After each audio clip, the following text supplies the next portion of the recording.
Usap-usapan ngayon ang naganap na digmahan sa social media ni VP Sara at ni House Speaker Romualdez. Ito ay dahil sa panukalang batas sa Office of the Vice President ay nagkaroon ng matinding hidwaan at umabot na sa puntong rescue to the max ang dating presidente, ang ama ni VP Sara na si Tatay Digong, dahil ito'y halos pinagkaisahan ang kanyang anak ng mga kongresista. Ito'y ukol sa confidential funds ng Office of the Vice President dahil sa pagkakaroon ng di magandang relasyon ng Vice President at si House Speaker Romualdez ay ipinakita ng Vice Presidente na ito ay galit na sa ginawa niyang pamabasot at kawalang respeto. At tama lang na pinakitaan ni VP Sara ng tamang kaparusahan laban kay House Speaker Romualdez dahil hindi naman siya katulad ng isang bata na kapag galit at kapag ito ay bibigyan ng lollipop ay okay na. Sa madaling salita ay mahirap makipagplastikan sa isang katulad ni House Speaker na napaka-irresponsable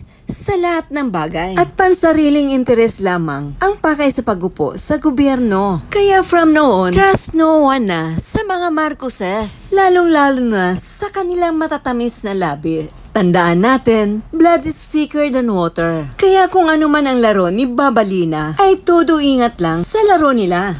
Tulad ng ginawa o pagkumbinse ni Senator Amy kay VP Sara upang tumakbo bilang Vice Presidente. At ang paglilingkis ni Senator Amy Marcos sa dating presidente na si Duterte ay akala mo parang ahas. Nag-uulat, what's new? Sa hindi pa nakapag-subscribe, follow, and share, huwag niyong kalimutan na tangkilikin upang patuloy na makapaghatid ako ng magandang balita.